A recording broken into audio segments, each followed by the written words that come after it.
My name is Bill Haltom, and I'm in Memphis, Tennessee today, August 20th, 1999, to interview Judge Bailey Brown, retired judge of the United States Court of Appeals for the Sixth Circuit. This interview is taking place as part of the Legal History Project of the Fellows of the Tennessee Bar Foundation.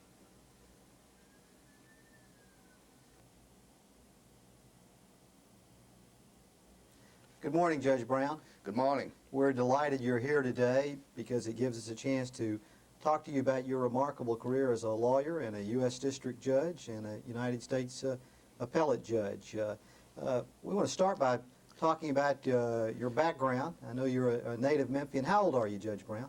82. And you were born here in Memphis. Yes, in 1917. Tell us a little bit, Judge Brown, about your family. Why don't you tell us first about your parents and your grandparents? Well, I guess I'll start with my grandparents. On my father's side, it was Jesse Bailey Brown and Marie Laurent. And Jesse Bailey Brown was a fine man and all like that, but fortunately when they named me, they left off the Jesse. Now, I've had good friends named Jesse, but anyway, I'd rather just be called Bailey Brown, and that's the way they named me, and so that's the way it went. Where was your dad from originally? He was born and raised in Nashville. Mm-hmm. Yeah. And what sort of work did he do? He graduated from what was then called just Fogg High. It later became known as Hume Fogg. He graduated from Fogg High, and he didn't get to go to college, although his older brother and older sister did. I guess he was selected to get a job as soon as he got out of high school and help support his mama and papa. I don't know, but anyway, that's the way I've been told. Your grandfather, your paternal grandfather, was who? Am I a grandfather? No, your father's father, your paternal grandfather. Who is he? My paternal grandfather was Jesse Bailey Brown. There you go. And he was also from Middle Tennessee? Well, he was born and raised in Clarksville, Tennessee, which is in Middle Tennessee, a little northwest of Nashville. And that's where he joined the Confederate Army shortly after the war started. Incidentally, he didn't own any land, any slaves, but he ended up fighting 4 years in the Confederate Army. When did your dad move to Memphis? About 1911. And what sort of work did he do here in Memphis? Well, as I may have mentioned earlier, he went to work, his first job out of Fogg High for the American Snuff Company, which had a factory in Nashville. And then it also had a leaf department in Clarksville where they bought a lot of tobacco, which they used to make snuff. So he started out working at the operation in Nashville, and then he was moved to Clarksville where they had that leaf buying operation, and then still later he was moved to Memphis where they had another factory. And that happened around 1911 or 12. He was moved to Memphis, and he lived here the rest of his life until he retired from that company about 1955. Tell us about your mother. Well, my mother was born and raised near Nashville at a place called Hadley's Bend. She came from the Hadley clan. Hadley's Bend is a bend in the Cumberland River, just east and a little north of Nashville. And her great-great-grandfather, my great-great, had moved there around 1815 from North Carolina and owned a big place. And by the time my mother came along, she didn't get, by inheritance, the whole thing that her grandfather had owned, but she got a pretty good-sized farm. And go ahead. Did I say my mother just now or my grandmother? Your mother. Yeah. Well, I was wrong. It was my grandmother's inheritance, and she inherited a pretty good piece there. And that's where my mother grew up, on her land in Hadley's Bend. When did your parents meet? Oh, I think not long before they got married. I'd say about 1906. They may have married before that, This gets kind of complicated, but my dad's mother had been a part of a family that had, although were French, they immigrated from Germany. And my dad's mother was adopted by my mother's grandfather because her parents died of some malady in about 1845. So she was raised by the same family that ultimately produced my mother, if that's not too complicated. No, I think we can follow that. Yeah. Yeah. Tell us about your brothers and sisters. Well, I had never had a sister. I had two older brothers. The oldest one was a junior. His name was Joshua Goodlet Brown, which was the name of my father. And my other brother was named Robert Livingston Brown. And that was a name that came from my mother's side. What did your brothers grow up to do? Well, my older brother, Joshua Goodlet Jr., he never used the Joshua, incidentally, it was always Goodlet Jr. He was not a great success in the business world. He sold real estate for John a herd and that kind of thing, and did some odds and ends like that. He did have a get married and produce 3 boys, and which was a bit of a problem since he wasn't a big success in the business world. And your brother Robert? Well, my brother Robert, he was, I might mention Goodlet was about 7 years older than I, and Robert was about 5 years older. And he, like Goodlet, had gone to Rhodes College, then called Southwestern. And he had a job that he didn't like very well when he got out of Southwestern. So he heard by chance from a classmate at Southwestern that the FBI was expanding. The war was coming on. The FBI was expanding rather fast, and that you no longer had to be a lawyer or an accountant to get into the FBI. So my brother applied and got in the FBI and did some stateside duty for him for a year or two. And then, as we got closer to the war coming on, the FBI was given the job of expanding into everything south of the Rio Grande River, everything from the Rio Grande to Patagonia. And they were looking for people who had some familiarity with the Spanish language. And my brother had taken a lot of Spanish in school, so he went to the part of the FBI that covered, as I say, all of Mexico and Central America and all of South America. So he lived in all those places as an FBI agent. And then time went on, and the war got over, and he applied and got into the CIA, which was forming, I believe, right after the war. So he got into the CIA, and he stayed in that until he retired. His last duty was in Spain, where my wife and I visited him after I finally got married. Now you grew up here in Memphis. Grew up in Memphis. Where in Memphis did you grow up? Well, I was born at 1422 Vance, which is the corner of Vance and Watkins. At that time, Vance went off of Watkins east and then stopped after about 5 houses because all that land to the east was owned by the Kimbrough family, and it was called became what's called Kimbrough subdivision. So when I was growing up there, after 1917 until we moved away in 1927, we had that huge Kimbrough field to fly kites in and do other things that kids do. And so that's what we did. Where did you go to school? Elementary school, I'm referring to. Bruce. Bruce Elementary here? Yeah. Close to down, not too far from here, a few blocks from where we are now. Oh, no, Downtown, no. Bruce was Bruce was where Bellevue and Carr come together. Okay. Mm-hmm. So that's where I went first through the 6th grade. While I was in Bruce, the city started adding junior high schools. And so by the time I had finished the 6th grade at Bruce, they had built Bellevue Junior High nearby. And So when I finished the 6th grade at Bruce, went over to Bellevue and to the 7th, 8th, and 9th grades. And then after that, I went to Central, which of course had been there all along, till I graduated. When did you first have an interest in life and growing up to be a lawyer?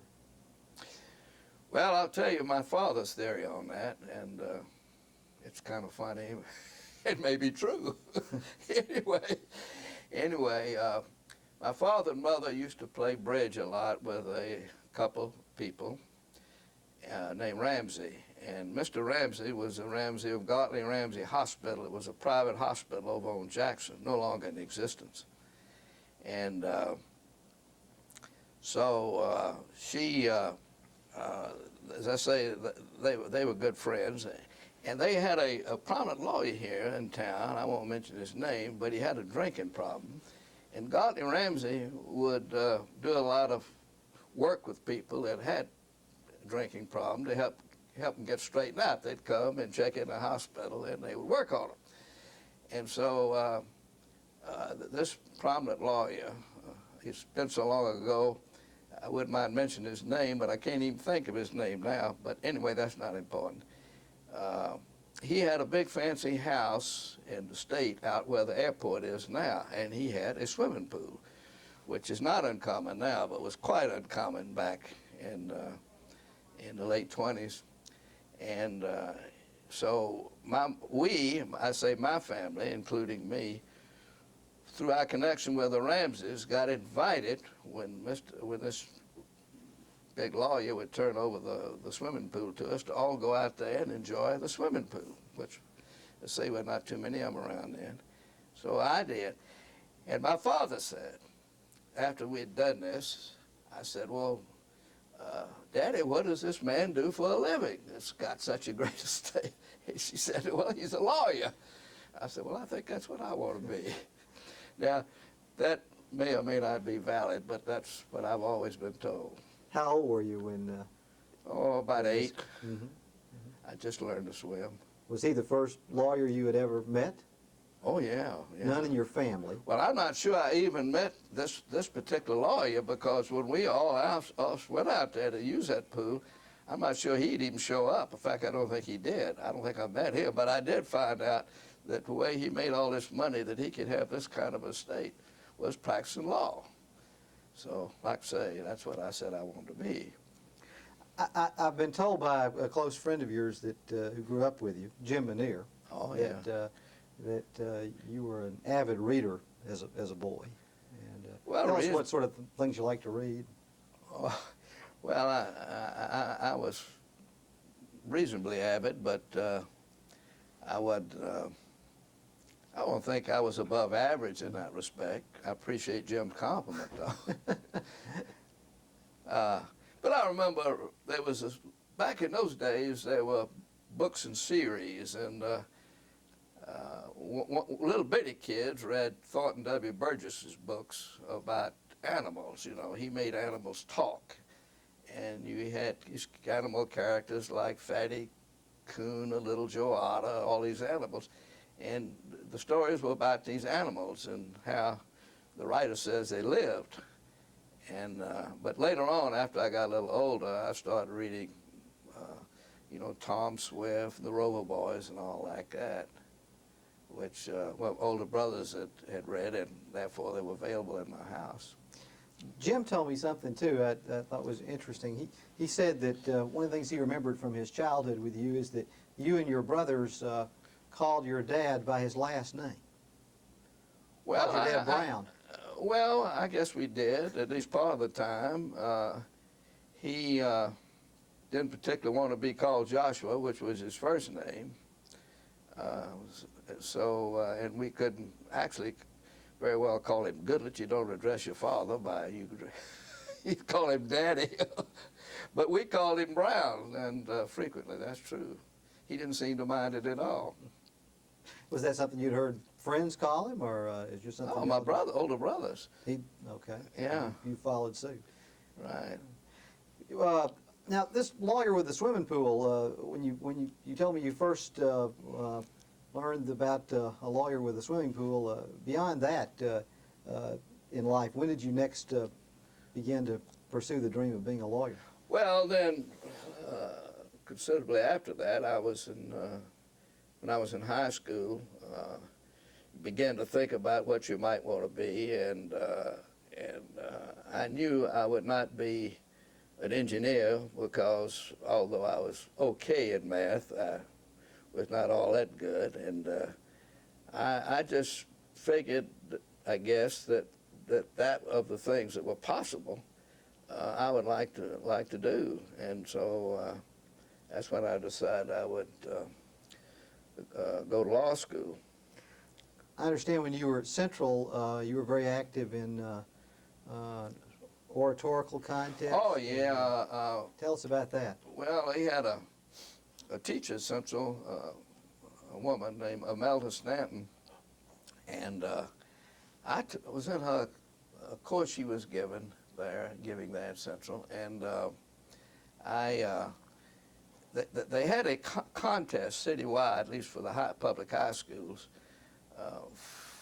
for original oratory, and she asked me to participate in that contest.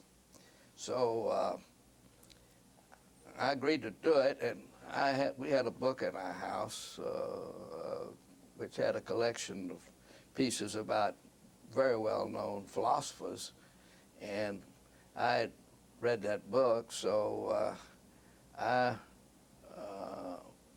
made a speech based on what I learned from that book. It was a German philosopher named Nietzsche, and one of the things he had contended in his writings was that war was inevitable.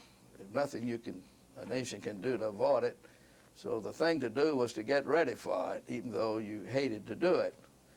So I wrote a speech based on what I learned from Nietzsche's book this was about 34 or 5, and of course Hitler had already come to power in Germany, and so I used that as a basis for my proposition that we ought to start getting ready for any trouble we might have out of that. And so I gave that oratory at the city contest and won that. So then Miss Stanton made me do it before the whole high school. That's where Jim and Ed probably heard Yeah, it. Jim remembers the speech well. Yeah. Tell us who Jim is and how long you've known Jim. Well, Jim, of course, was an excellent lawyer here in town. He lived various places, but in about 1934, he had been living in Little Rock. And about 1934, his family moved to Memphis. And back in those days, high school fraternities were big stuff. At least we were dumb enough to think they were. And so I was already a member of a high school fraternity. And we got a letter from the Little Rock chapter of that fraternity that Manil was moving to Memphis and that they were going to pledge him, but he saw no point in being pledged when he's moving from Little Rock, but recommended him highly. So I was part of the team to go out and interview Jim and talk to him, and if we approved of it, to try to get him to join our lodge, which we did. What was the name of your fraternity? Delta Sigma. And I never had a big problem with drinking, but some of the members did, and I would say overall that high school fraternities did not have a positive effect, a positively good effect on young people. But I got through it without getting in any trouble. Now, Central High School in the 1930s was quite a place, was it not? Very good school, yeah. Outstanding Bunch of good, reputation. practically all the teachers were old maids. They had 2 or 3 male teachers, but practically all of them were old maids, and they were mighty good. They really devoted to their job. They were well educated, and just did a fine job. What was the topic? What was the title of your winning oratory? Do you remember? War is inevitable. Get War is ready. Inevitable. And you had given this speech in 1934, 35? Yeah. Well, I guess, 34, 35. I graduated in June of 35, yes. So what grade were you in when you won the city oratorical contest? I guess I was in the 12th grade. Yeah. Where was the, I know you said Miss Stanton had you come give the speech to the entire student body, but where was the contest held? Oh, that was held. It was held somewhere at Central High, but there were, of course, contestants from other high schools here. The contest was not before the whole student body. After I won the contest, if I remember correctly, which was in a room at the high school. After I won it, then they had me do it before the whole student body, which was, of course, somewhat later. But that's the way I did it. Do you remember any of your other classmates who went on into the legal profession other than Jim Minear? Well, Jim wasn't a classmate. He was a year behind me. Shep Tate. Shep Tate was a classmate. But I can't think of any other classmate that went on into the law business except Shep. Was the speech, I'm just wondering, was the speech in any manner? Well, I mean, I'm wrong. Jerry Blanchard was in that. Jared Blanchard was there? Yeah, he was in the class and went on to practice law. Well, he quit a long time ago. In fact, he died not too long ago. Just last year. Yeah, Yes. he was living down the Gulf Coast. Jared was, of course, on the Memphis City Council. And Oh, yeah. Fine years. man, good lawyer and all like that. But he had retired well before he died down in the Gulf Coast. Did your experience with the oratorical contest, did that make you even more determined to become a lawyer? Or was that just something that... No, I'd already pretty well decided that before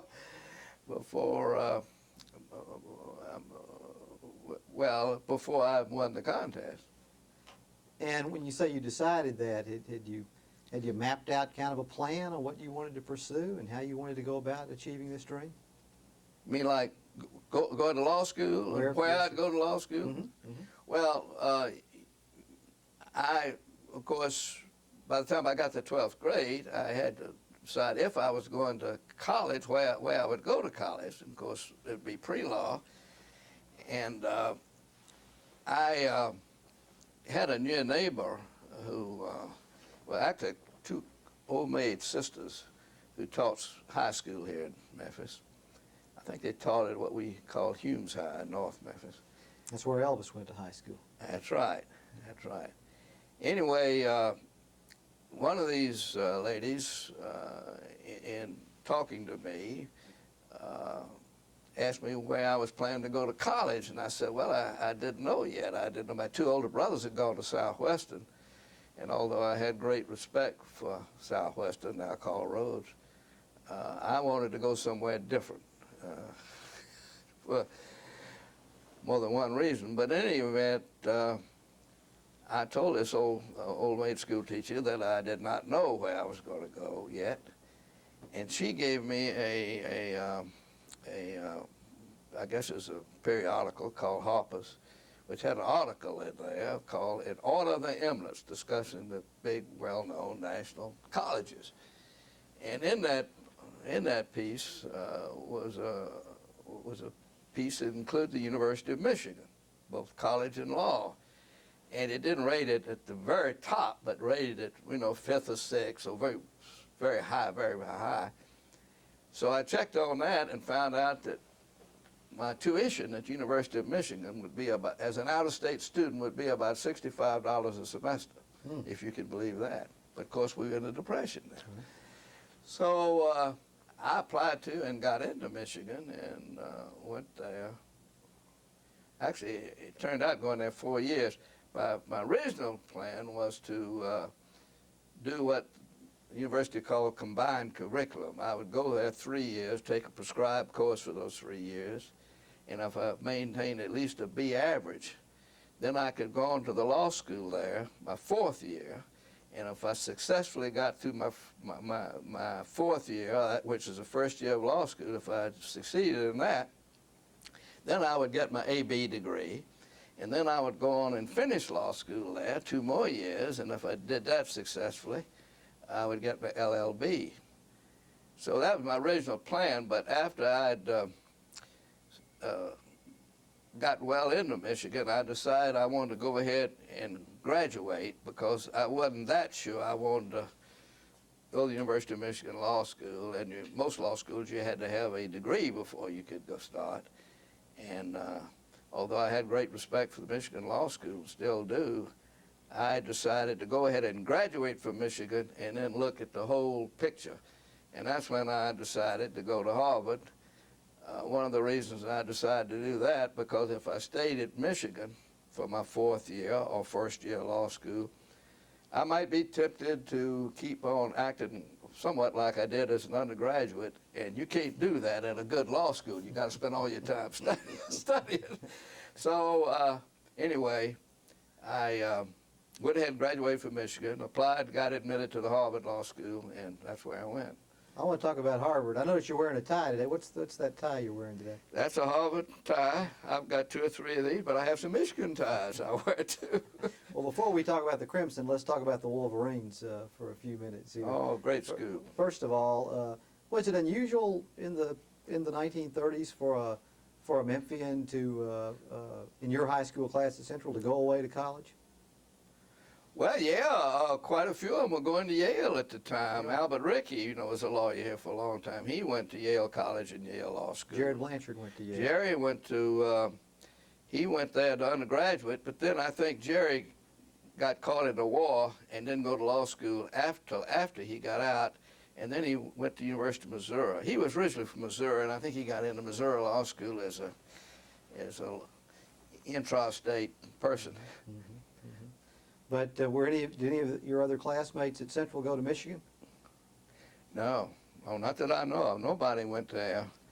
Of course, some people have gone I've heard about since then, but no, I was the only person from Memphis when I showed up in Ann Arbor.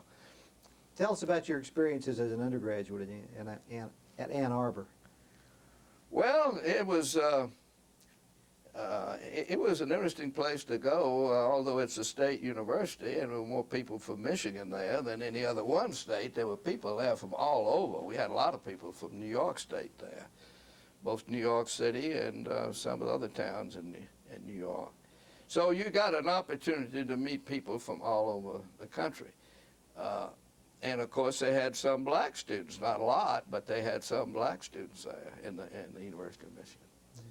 It was, the undergraduate school was excellent. They had a professor named Vandervelde that gave the course in American constitutional history, which was an excellent course for a pre-law student. And then they had another professor there, whose name escapes me. I may think of it in a minute. But anyway, gave a course in English constitutional history. And that started back when, on the continent, before the Angles and the Saxons came to England. And then when the Normans conquered England and brought in a lot of European influence, he took us all through that. And so by the time, by about 300 or 400 years ago, the British Constitution had pretty well been formed. So he took us from way, way back up to about 16 or 1700, which is all we need to know about the British Constitution. Tell us about some of your friends that you made at the University of Michigan. I understand you were close to a fellow a lot of people have heard of named Tom Harmon. I sure was. Tell us who Tom Harmon was for those. Well, Tom Harmon was from Gary, Indiana, which is a factory town, and he grew up there. His older brother had gotten a basketball scholarship to Tulane, but Tom's big thing was football, and he was an Irish Catholic, and of course Gary is very near South Bend where Notre Dame is, and of course Notre Dame was really after him for its football team. And of course, being an Irish Catholic, I guess they thought he would kind of automatically choose it. But Tom chose not to go to Notre Dame, not that he didn't have great respect for it, but it was so close to home, he figured like it wouldn't be like going away to college. So he narrowed it down to Michigan and Dartmouth, and ended up picking out Michigan. It turned out that his high school coach was a Michigan alumnus, which probably helped persuade him to go to Michigan. And his high school coach was a member of the same fraternity that I was at Michigan. What fraternity was that? Phi Delta Theta. Okay. It's a big national fraternity. So when Harmon came to Michigan, why, he was already prejudiced in favor of joining that particular lodge, which he did. Of course, he was a couple of years behind me and at Michigan. And interestingly, I graduated. My senior year was Harmon's sophomore year. And although his sophomore year, he was first-string halfback on the football team, he was still had a lot more career to go. So when I went on to Harvard, by then he had become a junior at Michigan and was playing football as a junior. And they played Harvard in Cambridge, Michigan did, while I was there in law school. So I managed to find out where the Michigan team was going to stay the night before the Michigan-Harvard game. So I didn't have a car, but I got a friend to drive me out. I think it was a country club where Michigan was spending the night for the game. So I went out there, knocked on the door, and somebody came to the door, and I told them that I was a good friend of Tom Harmon's, and I'd like to talk to him if I could. And I said also Forrest Evashevsky, who was a Phi Gam, he was a quarterback on the team. He would be there, and I said, he's a good friend of mine too, and I'd like to talk to him. So whoever it was disappeared and came out with Harmon and Evashevsky, and I had a nice chat with them. And of course, the coach was named Fritz Chrysler. I think he didn't spell it like the famous violin player, but his name was Chrysler, and everybody called him Fritz. And so anyway, I asked him, I asked Harmon and Evashevsky, I said, well, what does Coach Chrysler, what does he tell you about this game tomorrow? How are you going to handle it? Chrysler had been a coach at Princeton before he went to Michigan, before he was coaching at Michigan. So anyway, Harmon and Evashevsky said, well, they said, run up 28 points and lie back. So I went to the Harvard-Michigan game, and they ran up 28 points and laid back. That was it. That was it. And Tom Harmon went on to win the Heisman Trophy. He won the Heisman, I think, his junior year. I think that's right. And then, wasn't too long after, I think he had just gotten out of Michigan when the war got started, and he had to leave professional football to be in the armed forces. And then I think he played some professional ball after the war. That's my memory. Your undergraduate years at the University of Michigan, did they just continue to whet your appetite to go to law school and pursue Yeah, legal well, of course, you know, Michigan's got a particularly good law school and a beautiful law school. Gosh, it's a big law quadrangle. Have you ever seen it? I have not, no. It's a big law quadrangle. They'd abandoned the old law building, about 27, and had one very successful, rich law school alumnus who was a New York lawyer, and he had given them $3 or $4 million in the late 20s, which was a lot of money then. And the law school had built this beautiful quadrangle. It had not only a big, beautiful library, but a big classroom building, and even a big place to eat. There were a lot of rooms, dorm-type rooms, and it was just a great place. And I thought the law school academically was so good that there wasn't a dime's difference between it and Harvard. I just wanted to go to a different place to law school. I just thought it'd be a good thing for me to try some other place. So that's the reason I ended up at Harvard. So you graduated from the University of Michigan in 39, and I graduated from Harvard in 42, just as the war was starting. Tell us about your experiences at Harvard. Well, it was quite a place. Of course, we had no girls in the law school then, and the school had people from all over, you know, including a few foreigners. I don't know why they were studying there, but they were. And we had excellent professors. My freshman year, I had the famous Bull Warren for property, freshman property, and he was very colorful and actually effective in teaching.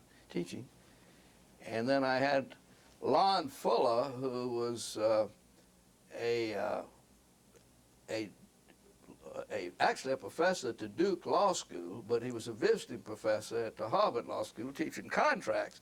And that's when I had him. And Harvard liked him so well after his year there teaching contracts that they hired him away from Duke. And so he spent the rest of his career there. But incidentally, I thought he was a great professor because I got one of the few A's I ever got at a Harvard Law School from Professor Fuller in freshman contract. It made him outstanding, didn't it? Yeah. That's right.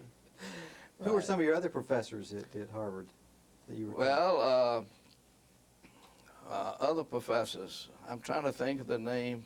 Oh, Griswold, Erwin Griswold, who became dean. The dean, when the war came on, the dean left to do some job in Washington, not in the Army or anything, but some administrative job. And so Griswold became, if I remember right, acting dean, and he became the dean a little later. I was no longer acting, but the dean, and stayed there. And then I was on this Overton Park case that I got involved in later. I saw that Griswold had left the Harvard Law School as a dean in the early 70s and argued the Overton Park case in the Supreme Court as a Solicitor General. So he ended up his career as Solicitor General of the U.S. The Overton Park case was a landmark environmental case that I made a career out of it almost. We're going to talk about that in a while. Well, don't press me too hard because I'm having a hard time getting it all back in my limited mind, but go ahead. But talking about Harvard, how did a kid from Memphis, how'd you adjust to being in Cambridge? Oh, I had two great friends there. One was George Hill, who had gone to Iowa. I got to know him through the dorm we were living in. And George Hill had gone to the University of Iowa, and a very bright guy, and did extremely well in the law school. And then my roommate there was Colburn Cherney, whom I had known in Michigan and had chosen to go somewhere else to law school. Kind of like he thought Michigan was great, but he wanted to go to a different law school. So I was a lawyer from Nashville, Jim Evans. You ever know Jim Evans? Ever know about him? It's Evans something. He had gone to West Point and had graduated, and when he graduated from West Point in '39, they didn't need all the graduates because we hadn't gotten that close to the war by '39. So he had decided to become whatever you call it when you leave. He was still in the Army, subject to being called, but he left the Army active duty and came to Harvard Law School. And Walter Armstrong, this Memphis lawyer, you probably knew younger Walter. His father was a lawyer too, but Walter was a year ahead of me at Harvard Law. I never really knew him there, but I can't think offhand of anybody that would be of interest here that I knew in law school besides the ones I mentioned. Harvard Law School over the years, and maybe I'm influenced by the movie The Paper Chase, but Harvard Law School has had a reputation at times of being a law school that very challenging and a lot of attrition. What was it like? Well, it was. My first year there, and I guess all 3 years I was there, they flunked out about a quarter of the freshman class every year, which put a lot of pressure on you, a lot of strain. It was tough. And until you had negotiated that, if you made it through the first year, okay, which I did, then, you could relax a little and say, well, all I got to do is study and I'll make it. But before you got to that point, you knew that you could study like a devil and not make it, as some did. So it was kind of scary. What were you doing during your summers when you were at Harvard Law School? One of the years, there was a law firm in town called, I'm trying to think of that. Harry Laughlin was in it. I don't know whether you ever knew Harry, but anyway, it was a good law firm here in town. And I had summer jobs there after my first and second year of law school, but they didn't pay anything in those days. And for people in law school doing summer work, I understand they do now, but they didn't then. So I was sort of a handyman around there in this law firm. That was here in Memphis. Yeah. Harry Laughlin. It was King and Laughlin. It was called, and Harry Laughlin was a Laughlin in that firm. So I worked summer for nothing. I think after my first and second year of law schools, but by the time my third year of law school came around, I was going into the Navy for 4 years. Had you ever worked in a law firm before working as a summer law clerk at? No. So that was your first. Was that your first exposure to lawyers other than the lawyer with the swimming pool? Well, not really. And my father said maybe this had something to do with my. Ended up studying law. In a neighborhood where I was living in the 20s, there was a lawsuit. What happened was one of the kids in the neighborhood had a BB gun. And he fired the BB gun at another kid in the neighborhood who was the son of Mr. Highsaw, who was the principal of Tech High then. So he, and that Mr. Highsaw's boy, Bobby Highsaw, lost an eye. So they got a lawyer to sue the boy that did the shooting, as well as his parents, because they had, bought him the BB gun. And the contention was that they were guilty of negligence in just buying the gun and giving it to the kid. That's the theory on which they could go after the parents as well as the kid. And so that was the theory of the lawsuit, and so the defendant's lawyers got the idea of, as a partial defense to the thing, to point out that other good reasonable people bought BB guns for the kids, and my parents had given me a BB gun, and so I testified in that case. Really? How old were you? Oh, gosh, about 10. And I testified in that case, and all was to prove you're 10 years old and your parents buy you a BB gun, blah, blah, that was it. And the first jury hung up in that case, and then when they tried it again, the plaintiff's lawyer amended his complaint to add the theory that whereas the parents could have been reasonable in furnishing a BB gun to an ordinary kid, that this Creech kid that actually had it was extremely dangerous, and therefore that was part of the basis for the negligence. And they tried that again and had another hung jury. So that was my first experience in a courtroom. So did you testify in both trials? Yeah. Were you? Now that was down in the courthouse. Where the courthouse? Where it is here in now. Memphis, down on 2nd Street. Right. That would have been around 27, 28, I guess, by then. Did you observe any of the remainder of the trial other than testifying? Did you sit and watch the proceedings? Oh, no, I don't remember that at all. Well, I have to ask you this because I'm curious. I've been asking you about your interest in being a lawyer. When you were a boy, did you dream of being a judge? No. I don't think I ever thought of being a judge, and of course we'll get into that, how I happened to end up being a judge, but I don't think I ever thought of being a judge before I went to college or before I went to law school, or even after I got out of law school. See, I joined the Birch firm, and when I got out of law school, I got out of the service. See, I graduated from law school in 42. I got out of the service in 46. Had to stay extra long because of a bachelor. And then after I got out, I started shopping around here for a job. And King and Laughlin, where I worked for nothing, when I was back in the late 30s when I was in law school, offered me $50 a month for a salary. And, Well, they'd gone up from nothing to $50. well, of course, I was a student when they didn't pay me anything, but they offered me $50 as a graduate of Michigan and a Harvard Law School in 4 years in the Navy, and then Jim Gilden's father, you probably know Jim. Sure.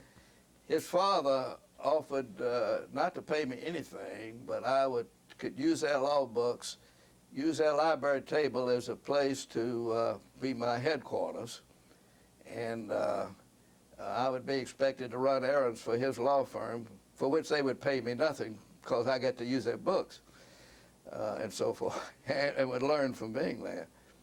So I took a job shortly after I got out of the Navy working for the government, and it's hard to say exactly what the job was, but there were still price controls which had been put in during the war, and there were still price controls on some food and also on rent. So I went to work for the price control office, and that was a pretty good experience. I remember going up to Jackson and handing a case up there for him before Judge Boyd. Judge Marion Boyd, who was federal States district judge. Yeah, U.S. district judge, and he had he had both Memphis and Jackson, which is all of West Tennessee. So I went up and oh, I forgot to mention that by then I had taken the bar exam and passed that. Want me to go back to that? Sure. Why don't we go back? I'd like to go back and talk about your Navy experience first. Okay. You graduated from Harvard in '42. And Yeah. then now you had predicted in 1934-35 that War was inevitable. War was inevitable, and you turned out to be right. I turned out to be right. Well, anyway, the war started in December of '41, and I was in my senior year at the Harvard Law School. And so, May I interject and ask you a question? Do you remember where you were on December 7th of '41? yeah, I was in I had an apartment with George Hill from Iowa and Colbert Cherney, who was from northern Michigan. But This was at Cambridge. Huh? This was at Harvard. Yeah. Go ahead. Huh? Oh yeah. Yeah. So anyway, we were sharing an apartment there and had the radio on the morning of December the 7th, 1941, and of course the story came out that the Japs had bombed Pearl Harbor. So we knew that we probably would not be able to go ahead and finish law school in the regular way because of the war having started while we were in December of our senior year. I might interrupt myself to say that Jim Manille was already in the Navy then. It had been in about a year, and he and a buddy of his from the Navy came by our apartment right after we'd got that news over the radio about the war. And they were actually looking for a cold beer on Sunday morning. So, which is a very human thing to do. So they knocked on the door and I let them in, and I said, guess what, my dad? He said, what? I said, the Japs have bombed Pearl Harbor and we're in a war. He had a Navy uniform. He said, oh, I won't use the word he said. Anyway, of course, Hill and I, George Hill from Iowa, and Cherney and I, we all knew that we were going to end up in the service. So Hill and I went down and took the physical, become Naval Aviation Cadets. That was about February of '42. The war having started in December of '41. So George and I went down and took the physical for that, and he passed it, and I flunked it. And the only reason I flunked it because I had a very small defect in what the doctor called peripheral vision. But you had to have perfect eyes to be a Navy pilot. So we were talking, I was sitting there talking to the doctor that flunked me, and he asked me, he said, well, maybe you have other alternative other than being a pilot. He said, how much education do you have? And I said, well, I graduated from Michigan, and I was about to graduate from Harvard Law School. He says, I'll take you down the hall and introduce you to an officer who is interviewing people for jobs other than being a pilot. So he did, and this other officer interviewed me and found out what my educational background was. So he got the papers together and sent them to Washington to make me a Navy officer in the aviation part of the Navy, but not as a pilot. And that's what I ended up getting. But after he made that recommendation, I was praying that Washington would approve it and call me to active duty so I didn't have to take my finals. Because of the war, they'd given us exams at the end of that fall semester, and I'd gotten through all that. And the only thing I had remaining would be exams for my last semester of school, and that's what I wanted to avoid. Because we all had this war on our minds and everything. It was hard to study, and I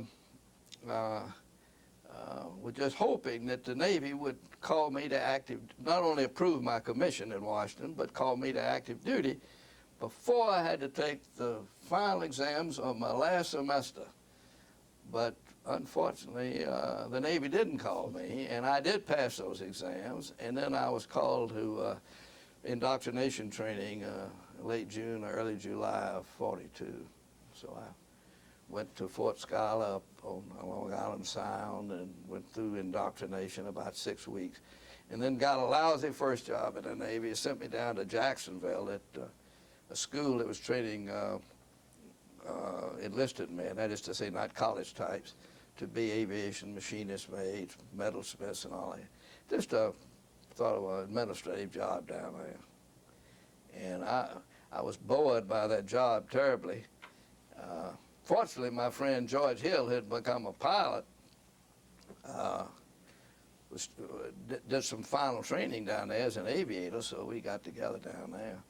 But that was about the only good part of it. And I graduated, I didn't graduate, I was trying to get away from that job at Jacksonville Air Base as a flunky, and they discouraged you from applying for a transfer, but I snuck a application for transfer in with the cooperation of another person, and I got ordered to report to Acorn 33 in the west coast of the coast of California, for be a part of a new unit being formed.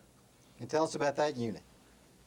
Well, the Acorn was created, I should say, was created because of a special situation, or at least a different situation in the Pacific than it was from a war with Germany and Italy in the Atlantic. And our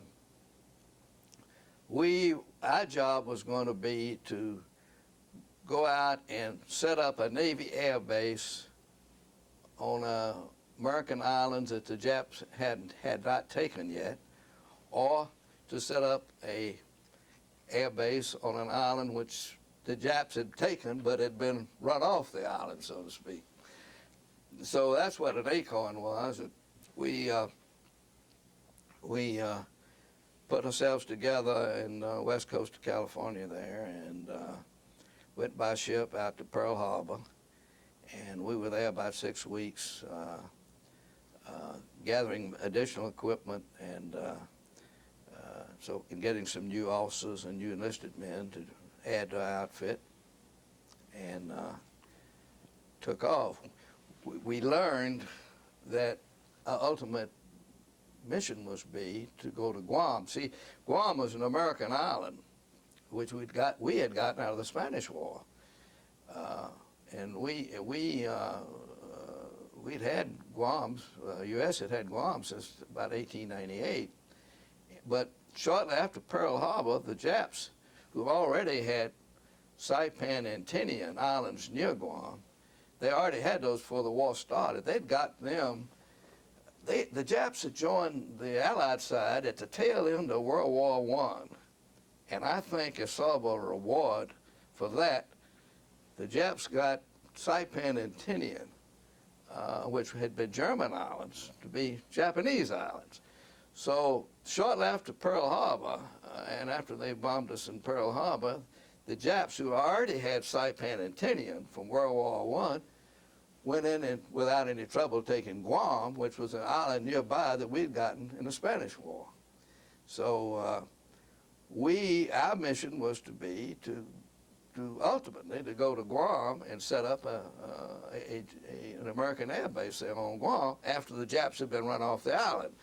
So that's where we were headed, but Saipan and Tinian turned out to be so much more difficult in the taking than they thought it would be. The Guam retaking was put off, and so here we were on this ship out there around Kwajalein and in Wetak in the middle of the Pacific, but we had to delay until the Marines and the Army could retake Guam so we could go in and set up. So that's where we stayed for about 6 or 7 weeks, and that was awfully tiresome. But then we came in and moved into Guam and set up there, and I don't know why I was picked for this, but I was a motor transport officer, so I had a lot of Jeeps and trucks under my supervision. And the CBs that were attached to us, they built a Navy air base for us, and we got going there, and by the summer of '44, and I've stayed there until well, I stayed there till we dropped the atomic bomb. I was stationed there on Guam. I'd been there over a year by the time that happened, about 15 months. Interestingly, we had 2 or 3 Navy officers who were part of the crew of the USS Indianapolis, which was a new cruiser. And the Indianapolis, these officers, well, I should say, these officers who had been on the Indianapolis, that's where their duty was, they had, the Indianapolis had come by Guam to pick up some supplies, and these officers had come up to our air base looking for a beer or something, and we had a little officers club there. So Jim Lanier wasn't with them, was he? No, I no, was Jim curious. wasn't with them, although Jim would have liked to have been, I guess. But in any event, they told us that they had left the West Coast on Indianapolis and had gone at top speed that a USS Indianapolis could move, which was a cruiser, out to Tinian, which was right next to Saipan. And they had put something ashore. Something was moved off the ship ashore, and nobody on the ship knew what it was. Well, it was the first 2 atomic bombs. And they put them ashore, and then Indianapolis had come on down by Guam to pick up some supplies, and that's when those guys came up to our little base, our air base, to get a beer, and they told us that's what happened. They'd come out from the West Coast just as fast as they could go, that they'd put something ashore in Tinian, that they didn't know what it was, and so as soon as they got the supplies, they took off the Indianapolis took off for the Philippines, and then about the next day we learned about the dropping of the atomic bombs. But then, right after that, the Indianapolis was torpedoed and sunk between Guam and the Philippines where they were going, and a lot of them lost their lives. Terrible thing. But anyway, I knew that I wasn't going to be able to get out of the Navy as soon as I would like, although it was obvious the war, at least in the Pacific, was coming to an end. So I started looking for a job more interesting than the one I had on Guam, although I had overall enjoyed my duty, about 15 months on Guam. So I decided to see what I could do about being in the initial occupying force of Japan. And I got myself assigned to a new unit being put together of Navy people that were to go up there and set up a Navy base near the mouth of Tokyo Bay. So they were forming this unit there in Guam, and we left for Japan. Although we knew that they were going to surrender, we left for Japan before the surrender. And so we were going straight north to Japan as part of this unit to set up on an air base on Tokyo Bay. And I was asleep, and about 3 o'clock in the morning, oh God, the whole ship, just huge crash of something had run into us. So it turned out that what had happened was we were in several ships, and we were zigging and zagging because we knew there was some Jap submarines out there that did not know the war had ended, because the war had just ended, see. So we were zigging and zagging, and one of the other ships just ran right into the middle of us and knocked a hole in the ship I was on all the way down to the waterline. And of course, we were all concerned that we the guys that were sort of passengers in this ship, we were all concerned that they'd turn around and go back to Guam, and we wanted to go on to Japan.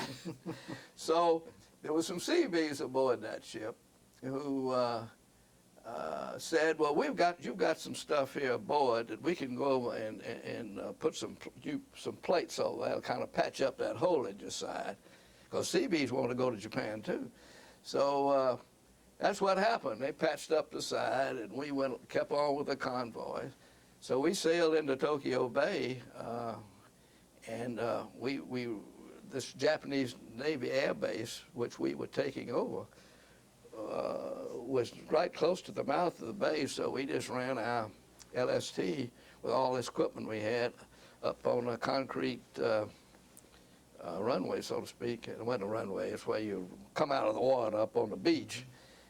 And we did that and started unloading. All these Japanese standing around watching us. We moved into the Japanese bachelor officers' quarters. I'm short, but I felt like a giant. My feet came out the end of the bed. Japanese don't have it very high, very tall.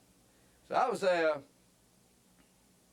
there about 6 weeks, and I was trying to find some way to get back so I could begin to look for a job. You know, even while I was still in the Navy, I could still be looking. In the law practice. So finally I did get orders to leave the unit on Tokyo Bay. Well, I neglected to say, MacArthur, finally got there to accept the Japanese surrender. So in the ship, the USS Missouri, a battleship, was out in Tokyo Bay, and that's where the surrender was going to be, and that's where, as we Navy guys called him, Dugout Doug, didn't call him that in the Army, where MacArthur was going to accept the surrender there on the battleship Missouri in Tokyo Bay. So I had a pair of binoculars, and I could see it very well from where I was on the beach. Anyway, it wasn't too long after that when I got orders to leave the Navy Air Base on Tokyo Bay, come back stateside, and the procedure was that you would go to a Navy office on San Francisco Bay and get your further orders from there. So I got to San Francisco and went there, and they finally got me orders to report to the Navy Supply Depot in Norfolk, Virginia, in which I would be the most incapable bored person in the world. So when I got back to Memphis, I had 30 days of leave coming since I'd been overseas, and I went out to Millington, where there was a Navy Air Base out there. I went out there and got to talk to the executive officer of this air base and explained my situation to him, told him about my background in college and law school, and that I'd been ordered to a Navy supply depot in Norfolk for the rest of my time in the Navy, and I wondered if they could, anything they could do for me there. He said, we can, and he got my orders changed right away to report to the Navy Air Base at Millington, which, as you know, is just north of here. So I reported to that, and I was there about 2 months doing odds and ends, including doing the commanding officer's income tax return, because he was way behind. If you were in the service, you could just put off income tax returns till you got out. So I worked on his income tax return. I remember I went up to Jackson, Tennessee, in that job, investigate the situation where a Navy enlisted men had shot and killed a restaurant owner up there. I remember that. But I finally got out, and I was shopping around here in Memphis for a job in a law firm and had not yet gotten anything suitable. So you were discharged? I was discharged about July of, it would be 46. July of 1946. Yeah, that's when I got out. And Judge, we want to talk next about your experience of going into law practice, but I think this would be a good time to take a break now. Boy, it sure would. Okay, thank you.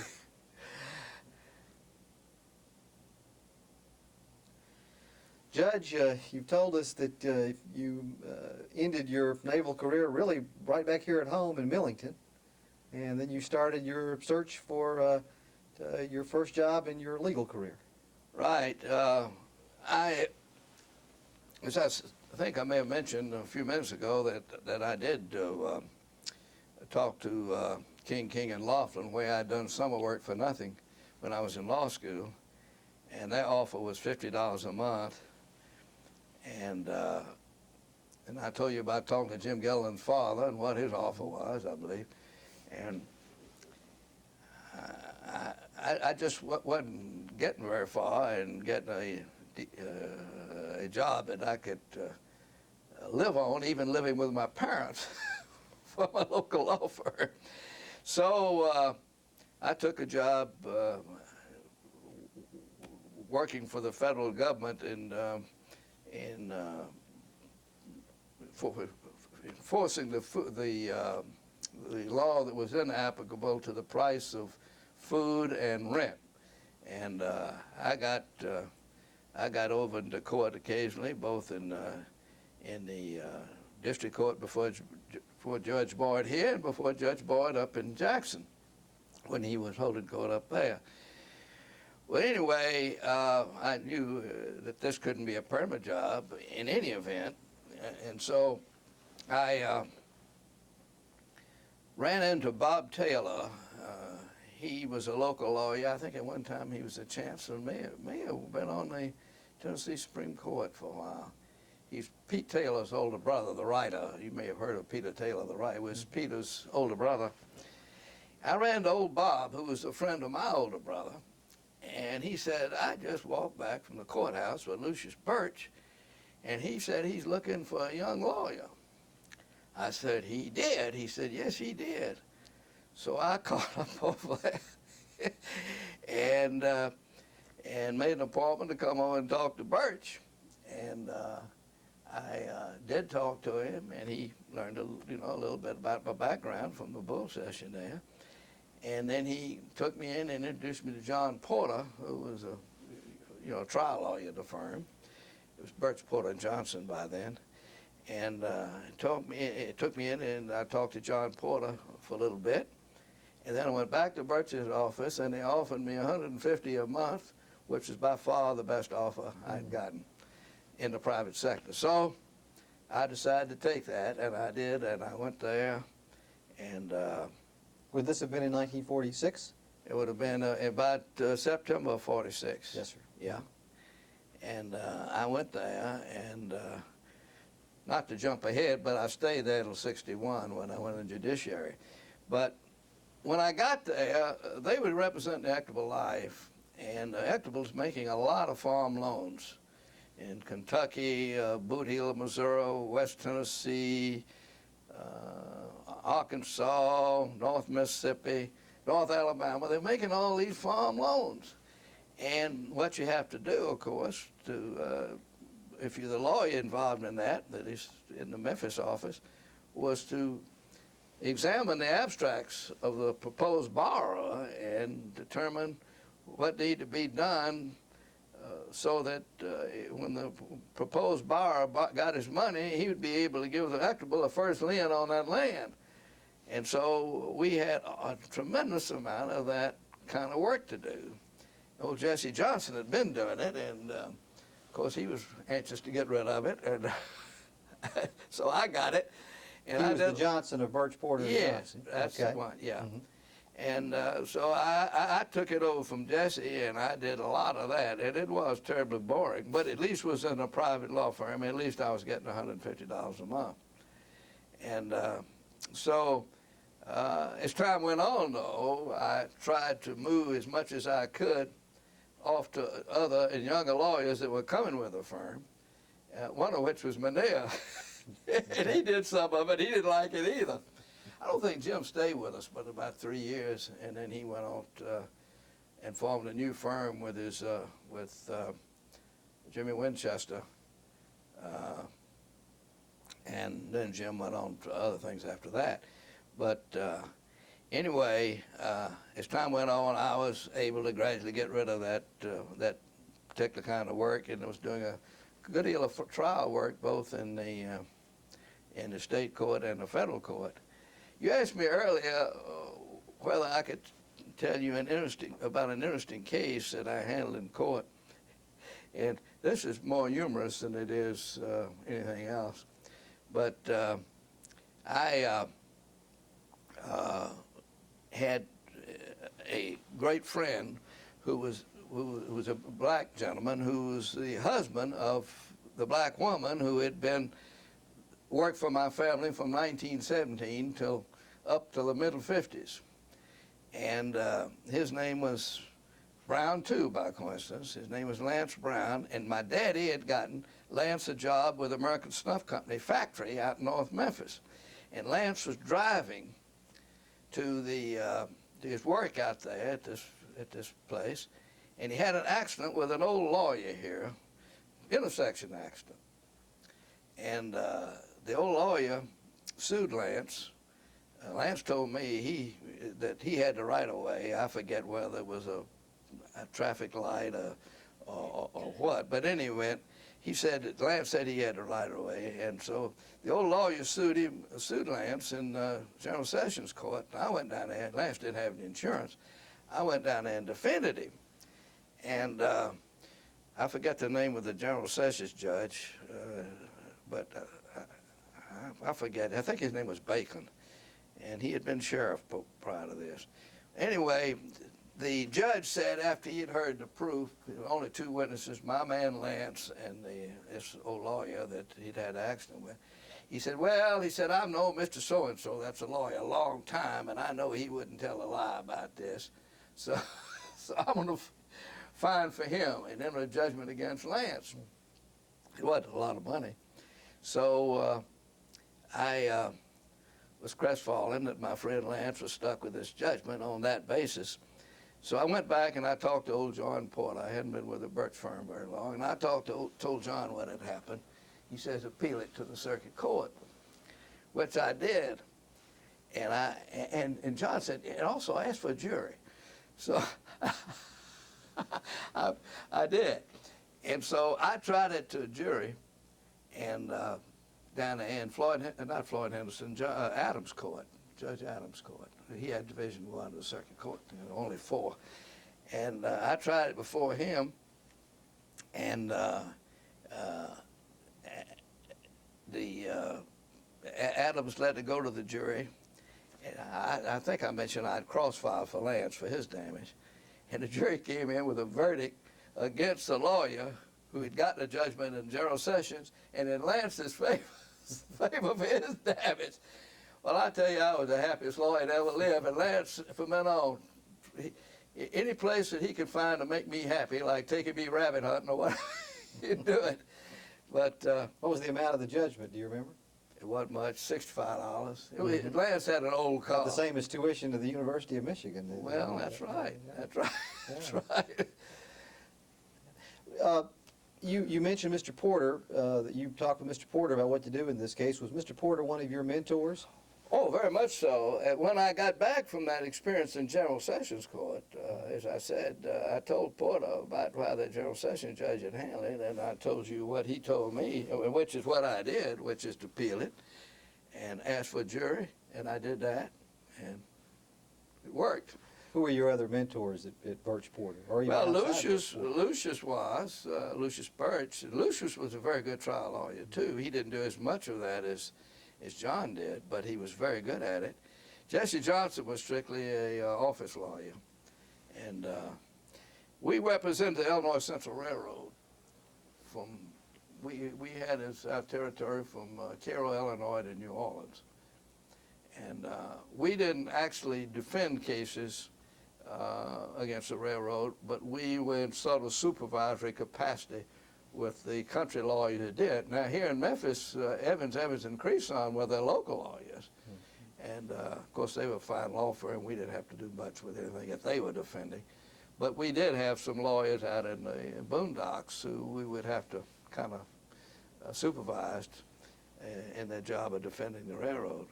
So we did a lot of that. And I was pretty satisfied. They made me some kind of partner. Of course, you know, all partners don't get the same money. And I've heard that. And the difference could be dramatic.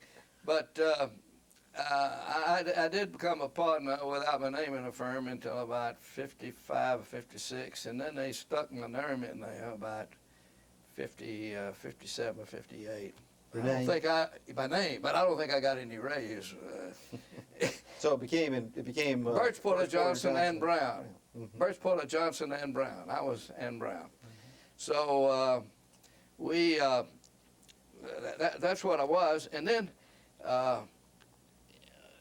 finally moved toward how I ended up being a federal judge.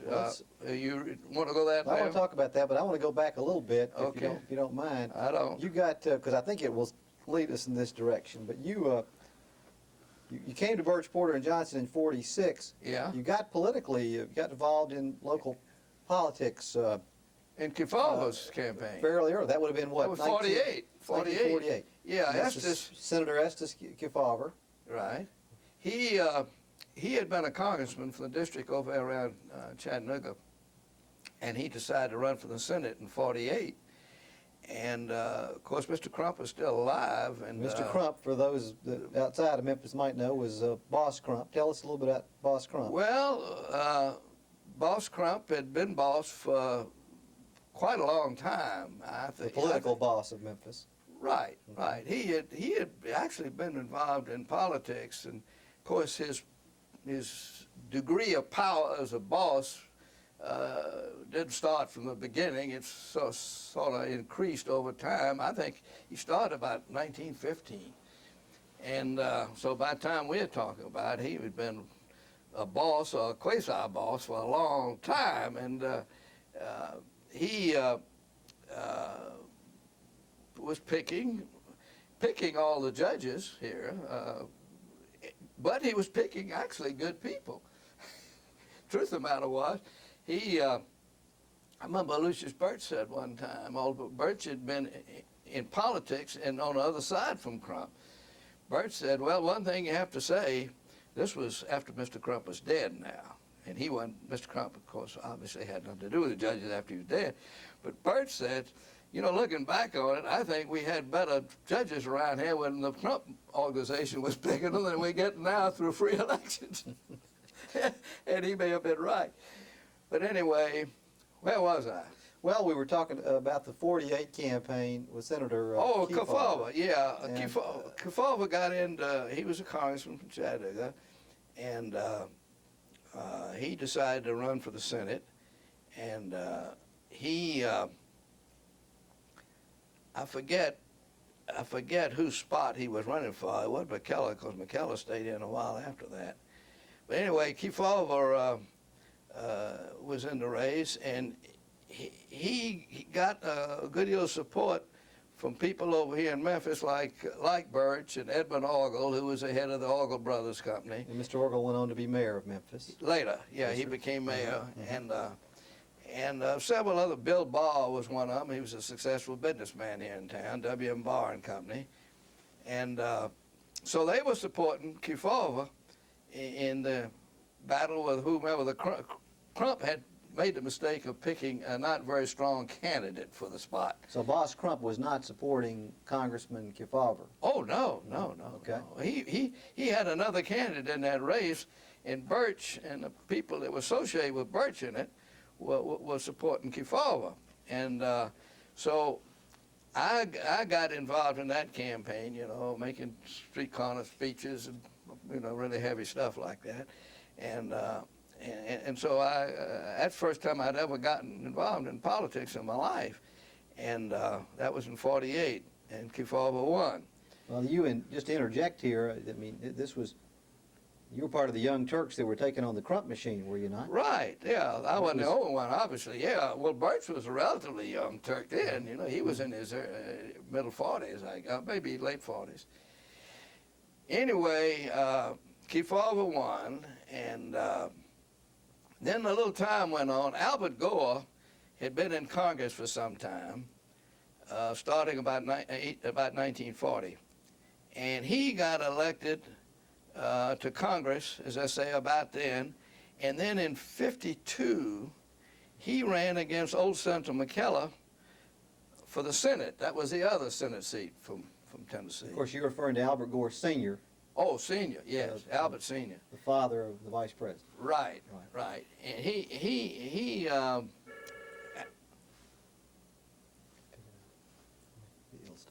Go ahead.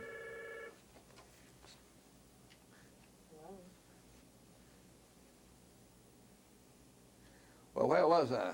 So in 1952, I believe you said, Congressman Albert Gore Sr. Yeah. Took on Senator McKellar. That's right. And tell us who Senator McKellar was.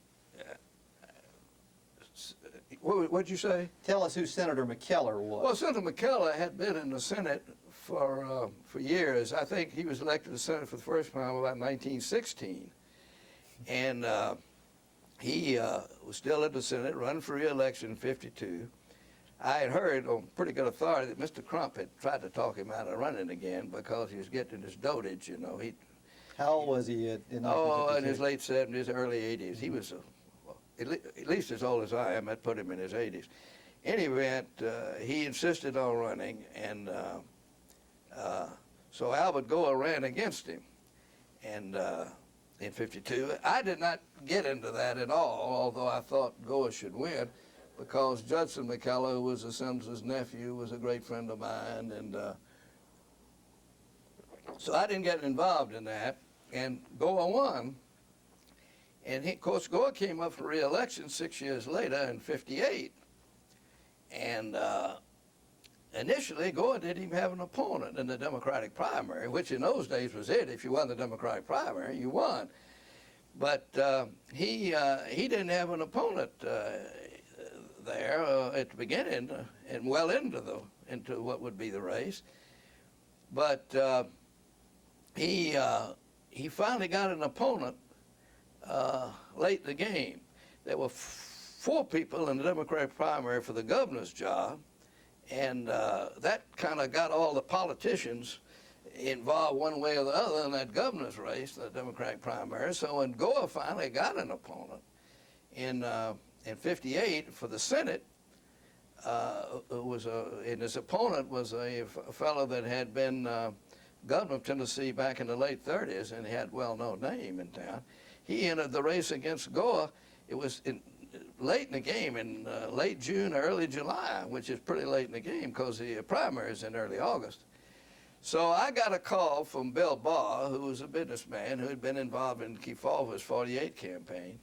I got a call from Bill Barr saying that, which I already knew, that Albert Gore was running for re-election for a second term in the Senate, had an opponent in the race, and wanted to know if I would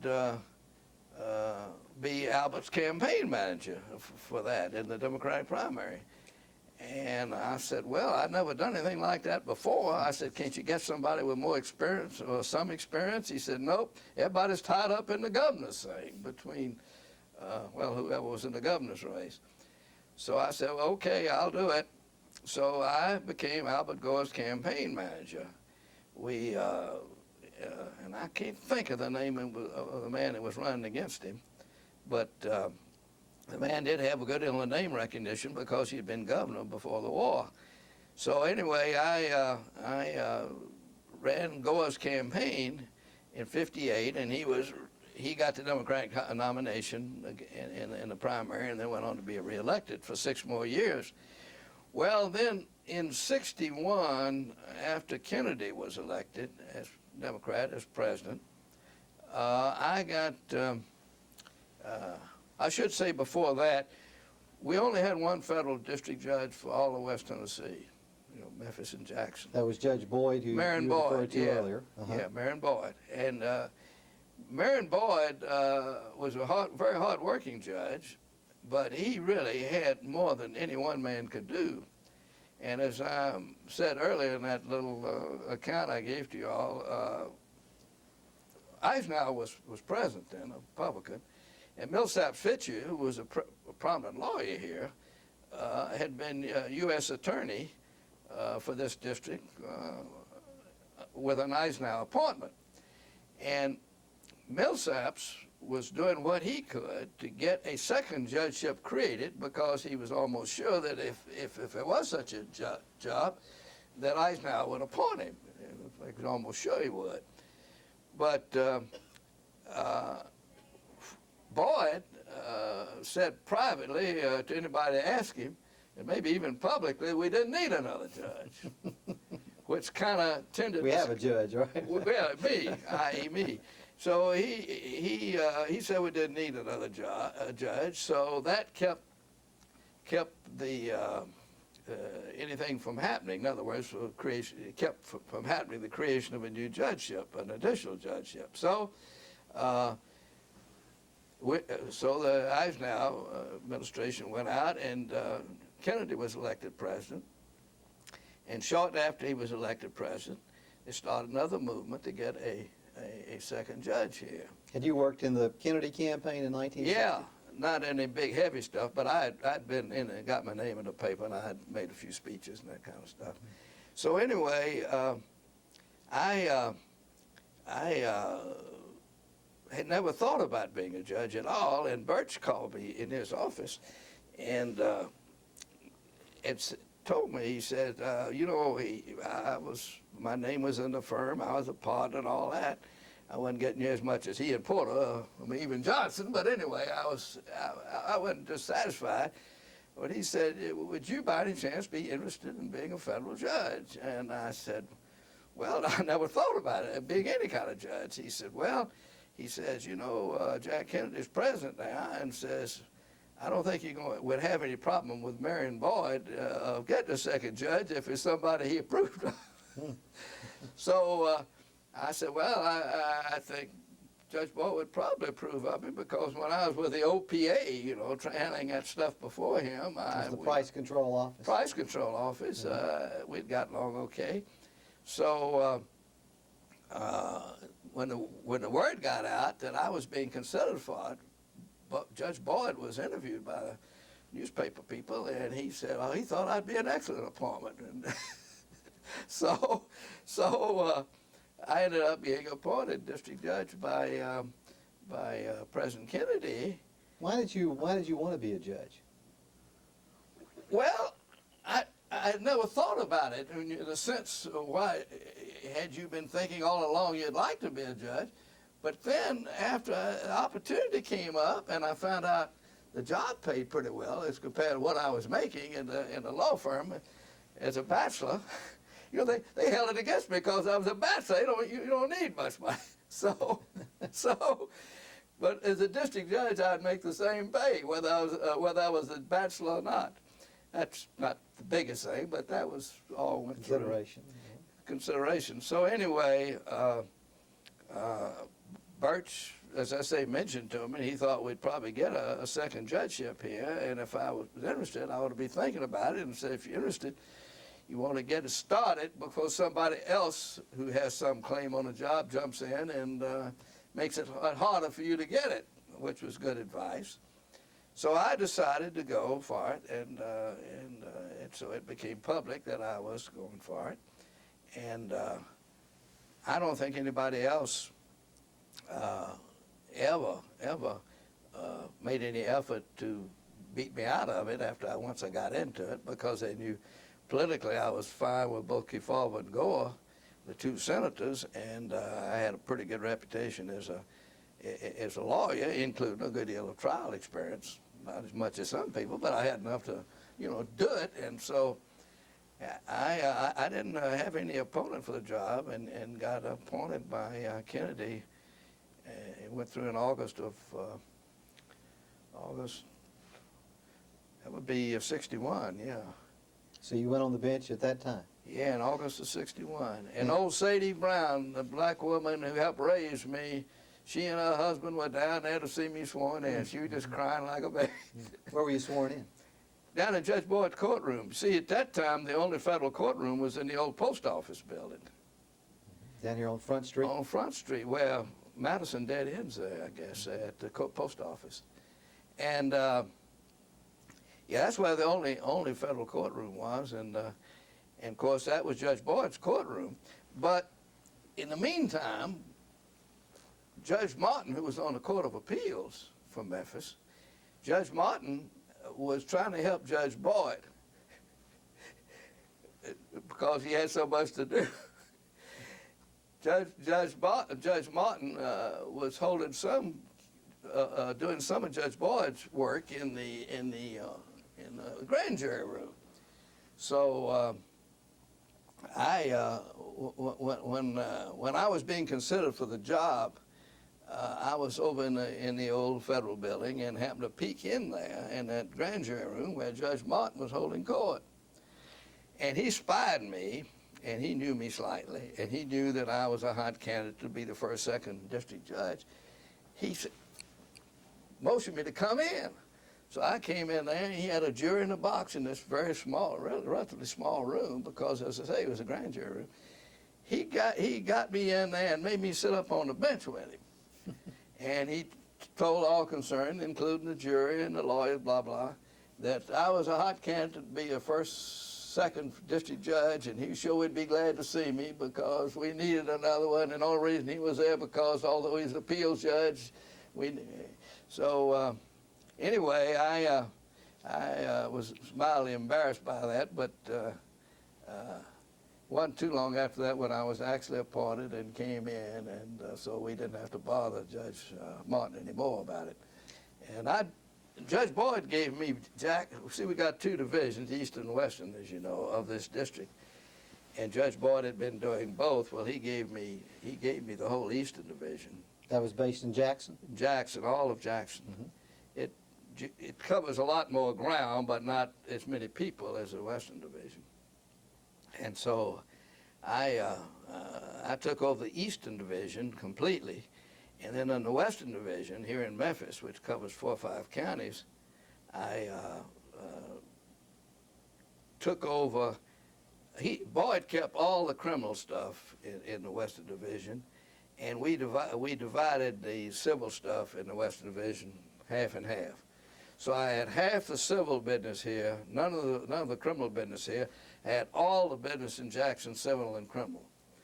And that's what I did. I went up there several times a year. Did becoming a judge change your relationship with other lawyers? Well, I don't really think so. They may have been a little bit more, hello, how are you? I don't know. I don't really think so. I love going to Jackson to hold court. That was really a good assignment, and I really enjoyed going up there. And I said, maybe I've told y'all before, I was a bachelor and I was dating gals up there. Well, well, what's wrong with that? That's right.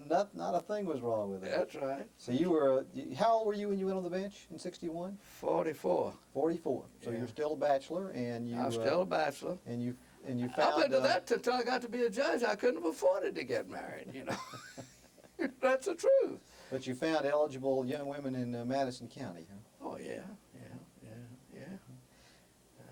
Tell us about when you finally found the right person and left bachelorhood.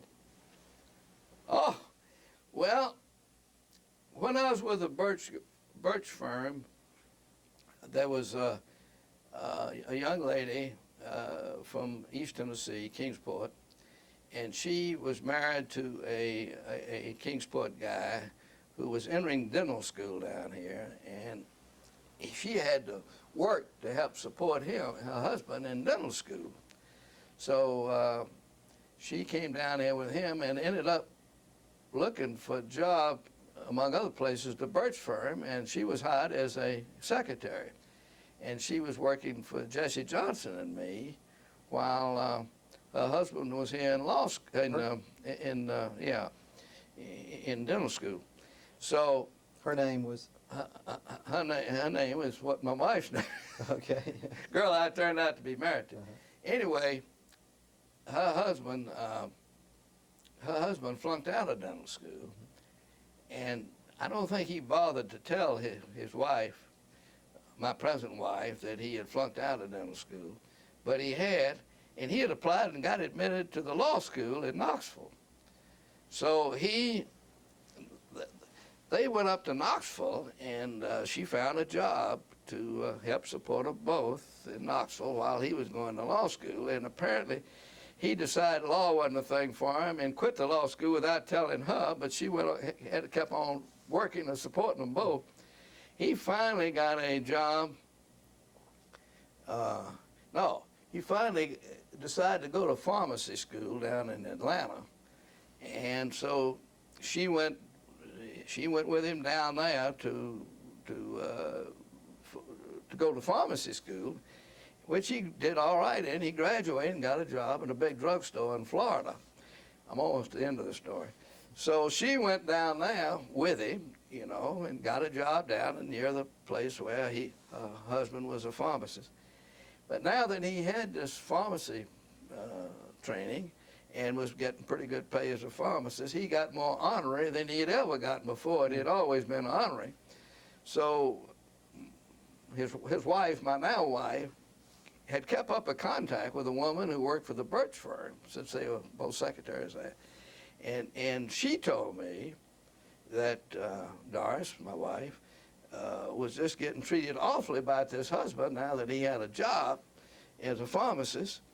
And this woman in the office who was telling me this said, we ought to get her up here. Meantime, I'd become a federal judge, and so Doris came up here to talk to the Birch firm about coming back to work for them, which they did. They hired her back. I think I mentioned by then she was divorced from this husband that treated her so badly. So she worked for the, she came back to work for the Birch firm, but the gal that got her the job at the Birch firm brought her over to the federal building to see me. And I'd always known her as a good secretary. I'd never, courted anything. So now that she was divorced, I started dating old Doris. And for long, about a year later, old Doris and I were married, and we've been married ever since. We have one son who's married was born a couple of years later. So y'all were married in 1963. 63. And the boy was born in 65, I think. Your son's name is? Bailey Brown Jr. Mm-hmm. Not Jesse Bailey Brown. No, Bailey Brown Jr. Bailey Brown Jr. Okay. And he was a bit of a hell. He went to MUS. And he Memphis was University School. Memphis University School, and he made wonderful grades out there, although it was a tough school. But he got in some trouble, and so he decided to do a hitch in the Army. Mm-hmm. He decided to do a hitch in the Army, and before going to college, he thought he needed that, and he was right, he did need it. So he went out and did 3 years in the Army, and came back, and went to Michigan Engineering School and made terrific grades. He was an engineer's Phi Beta Kappa, I don't think they call it that. Mm-hmm. And graduated good grades, and he's had real good jobs ever since he got out of Michigan. Where is he now? He's in the Seattle area. Mm-hmm. And what sort of work does he do in Seattle? He's doing software for, I'm trying to think of the name of the company. This one, he's only been with them for about 3 or 4 months, but he got a big raise every time he changes jobs, he goes up. And so that's what, he's got a very good job now. When you and Doris married in 1963, you lived here in Memphis? You maintained your residence in Memphis? Well, yeah, I never left here. When I was doing Jackson, I was living here, yeah. Did you like being on the bench in Jackson? Oh, yeah, that was wonderful. Miss Wiley, who's been my secretary, I forgot to mention that Miss Wiley was one of the secretaries in the Birch firm. And and I had known her as the secretary in the Birch firm. So when I left the firm to become a judge, and I don't think this sat very well with the Birch firm, but I took Miss Wiley with me as my secretary as a judge. And she worked for me all the way through the 18 years as district judge and 18 years of the Court of Appeals. And then she retired completely when I did not long ago. Now, when you first went on the U.S. District Court bench, you were the second judge with Judge Boyd. And how much longer did Judge Boyd serve? He served about 2 more years after that, and then he decided to retire completely, not take senior status, but not do anything, but retire completely. And Bob McRae then was a state circuit judge, and he was appointed to fill the vacancy that Judge Boyd had created when Judge Boyd resigned. So McRae was then my other judge in the Western District, and we divided the work up between Memphis and Jackson in a way that suited us both. And then in the late 60s, we got a third judgeship created here because our amount of business justified it. And I was on a committee in Washington which had to do with looking into whether new judgeships were created. And one of the judgeships that was before this committee was a third judgeship in Memphis. So I said at the meeting of this committee, I think I better leave the room because this judgeship for West Tennessee involves my district, and perhaps I shouldn't be involved in the determination of whether they should get another judgeship. And this old judge from Delaware said, son, sit right there and fight for it. He was the judge in Delaware. So I did. I stayed in there, and we approved a third judgeship here. So I called up Judge Harry Welford, who was a social friend of mine, and told him that our committee had approved this third judgeship, and no doubt it would ultimately be approved. And I said, we got a Republican president now, and I said, Howard Baker is our senator, Republican senator, and I said, he'll have an awful lot to do with who gets this. And I said, you as campaign manager in this end of the state. So I said, Harry, why don't you call up Howard Baker right now and tell him that you're interested in the job? And Harry said, well, he'd think about it. So I think he took a while before he really made up his time, but fortunately Baker didn't get off on somebody else. So Welford ended up being appointed to the new judgeship, which would be our third. So and go ahead. He stayed on until he went on the court. When I partially retired from the Court of Appeals, that created a vacancy, and then he took that spot. And he's still there as the senior status. I want to talk to you about some of the cases that you heard while you were on the United States District bench. You mentioned earlier the case that I guess most people have heard about, the Overton Park lawsuit. Yes, I did. I've been trying to refresh my memory about that, and it's really been very difficult for me, I think partly because when you get as old as I am, you don't have all your marbles, and it was a difficult case to deal with or to think about it at the time I had it. But that started as far as the district court was concerned about 1969, And the proposal was, of course, to bring I-40, which was had not yet built a highway through the center of Memphis down to the bridge. That was getting to be a big issue, and the Citizens to Preserve Overton Park and some other people had filed a lawsuit to prohibit going through the park. And Overton Park was and is a huge park of several hundred acres right in the center of Over the city. 300 acres, and it goes from, it goes from East Parkway into, what's that big apartment hotel on the on Poplar there? Anyway, it's a very big park, over 300 acres, and it's pretty close to the middle of what Memphis was then. And it was a big, hot issue, and I first granted summary judgment for the Secretary of Transportation, who was a defendant in the case. Should mention in passing that the Secretary of Transportation, before he could approve the feds paying for 90% of the cost of any of these new federal highways, the Secretary of Transportation had to find that there was no reasonable alternative to going through a park, and if there was, that everything was being done to protect the place that you are going to send it through. So that was the way that it formed up, and when I first heard it, I determined that that the Secretary's decision to put it through the park was not a capricious, absolutely without merit fault, and so I approved it, and it went to the Court of Appeals, and the Court of Appeals affirmed what I had decided 2-1, and then went to Supreme Court, and the Supreme Court reversed it and sent it back, and with a lengthy opinion,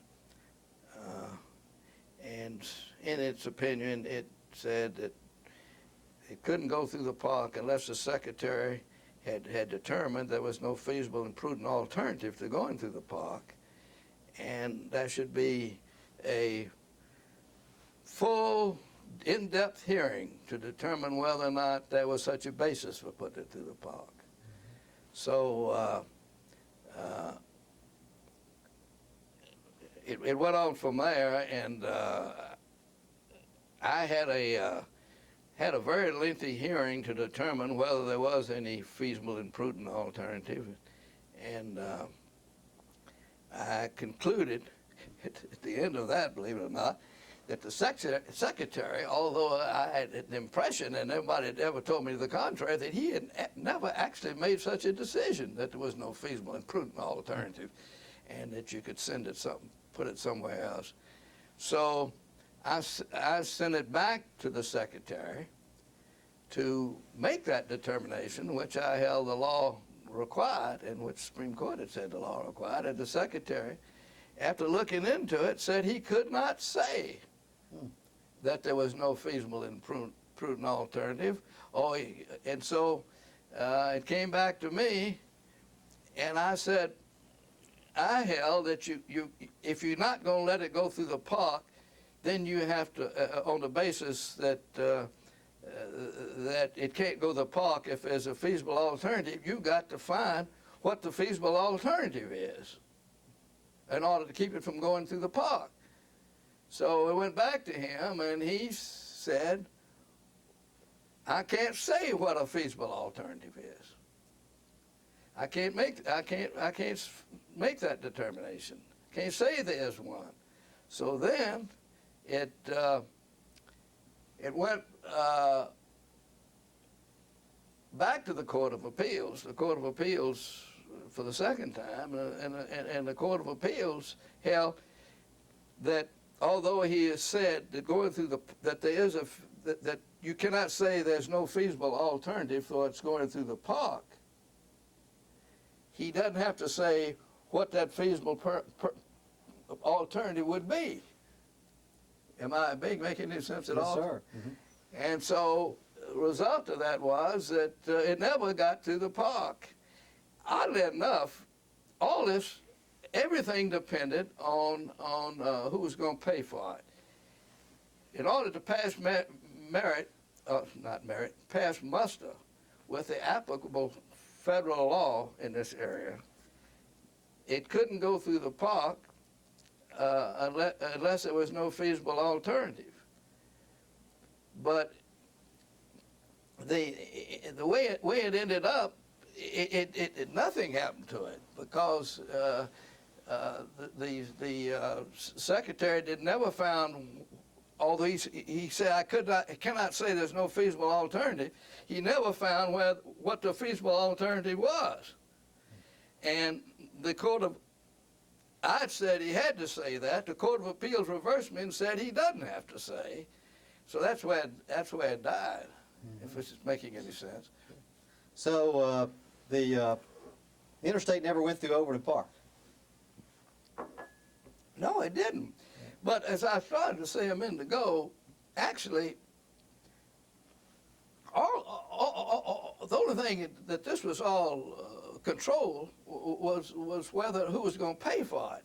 If the feds had to pay 90% of it if it got the proper approval from the secretary. When it didn't get the secretary's approval, and the court had held that he doesn't have to say what is an alternative. It just died. Now,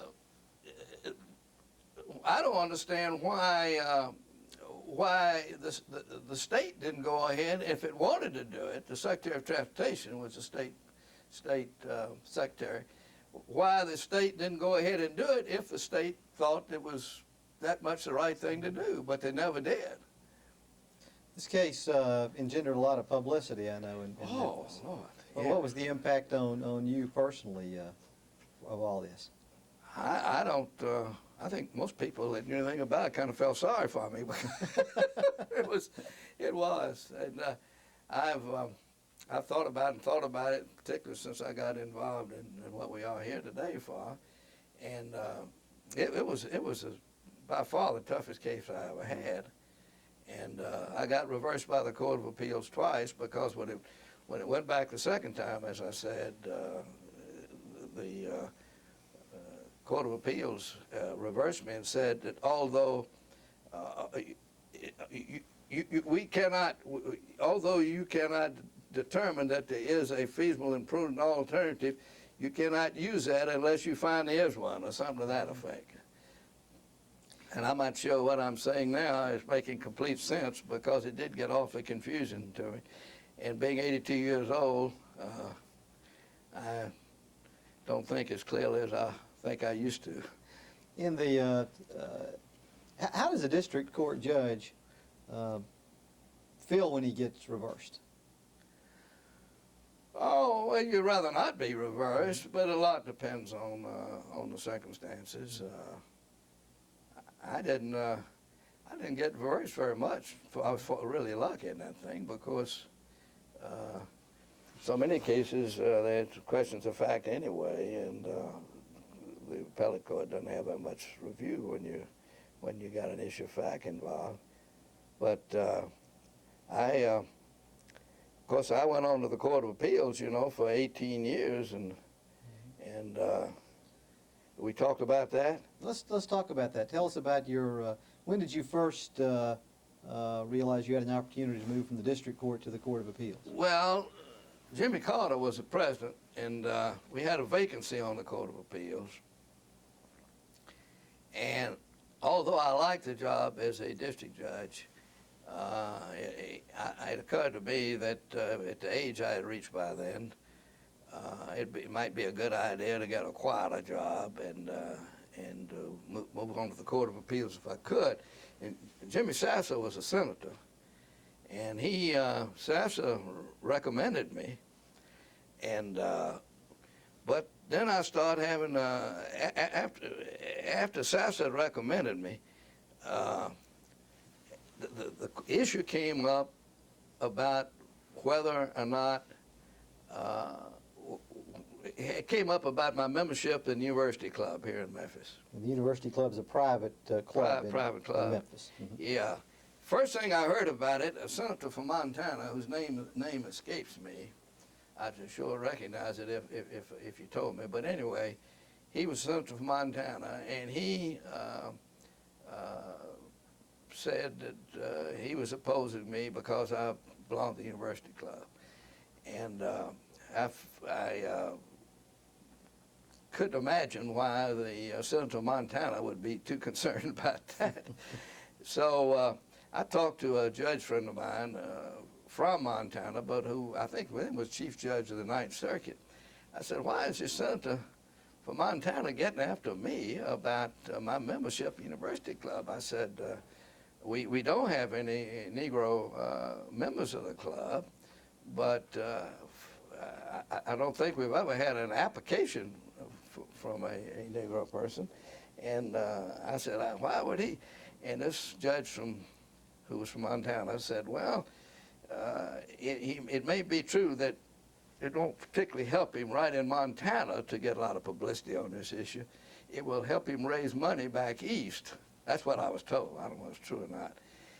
So anyway, he was raising a ruckus. He was a Democrat, but he was raising a ruckus about my membership in this club. Then the next thing that happened, Ted Kennedy and Strom Thurmond, Ted, as you know, being a Massachusetts Democrat, and Strom being a South Carolina Republican, they went public with a position that if I could satisfy all concerned that not only there was no black member of the club, but it never had a black apply to the club, that's all I need to do. So it said I had to stay away from the club till I could make such an investigation and satisfy myself.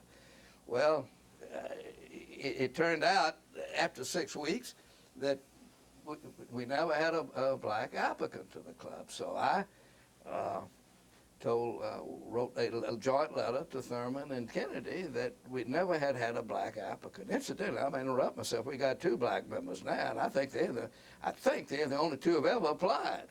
One of them's the president of Lemoyne College, and one of them's got a big job with Channel 3 television. But anyway, and they've got 2 now I know of. But anyway, after Kennedy and Thurmond took that position, I thought, well, everything's okay. Well, then I happened to be in Washington. I went by to see Howard Baker, who was Republican leader in the Senate then, and to talk to Baker about it. Although I did not know Baker well, I knew him slightly through Harry Welford, who's very close to him. And I went by to see Baker, and Baker's a wonderful guy. I mean, even when you don't agree with him, he's just a real nice guy. So I went by to see him, and the Senate was in session, and he was Republican leader, I think, by then. This would have been about 79. So he came off the floor of the Senate and talked to me, and he said, Bailey, he said, I just think you're going to have to retire from that club, or get out of that club. And I said, well, that means my wife and little boy got to get out. And he said, well, all I'm saying is Senator so-and-so, he was a Republican senator from New York State, is threatening to, what do you call it when you? Filibuster. Filibuster. He's to filibuster your appointment, approval of your appointment, as long as you're a member of that club. And I said, well, now, Senator, I've done everything that Senator Thurmond and Senator Kennedy told me to do, and I've satisfied that. And I said, I'm just not going to do it anymore. If they want to keep me from going on the Court of Appeals because of my membership in that club, under these circumstances, that just have to be.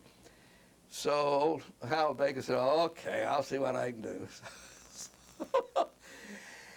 Not long after that, I found out that the senator from New York had withdrawn his position on that and let it go to a vote. and I split the parties. There were 13 votes against my confirmation to the Court of Appeals, 7 Republicans and 6 Democrats. So that's how I got on the Court of Appeals. So you went on the Court of Appeals what year? 79. Let's take a short break. Okay.